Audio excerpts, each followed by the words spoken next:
Okay, this is going to be a material roller replacement.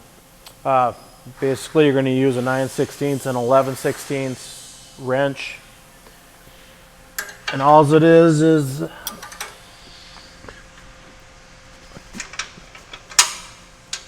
one single bolt and a nut fastener on the backside. Basically, you got a bushing that inserts into this roller.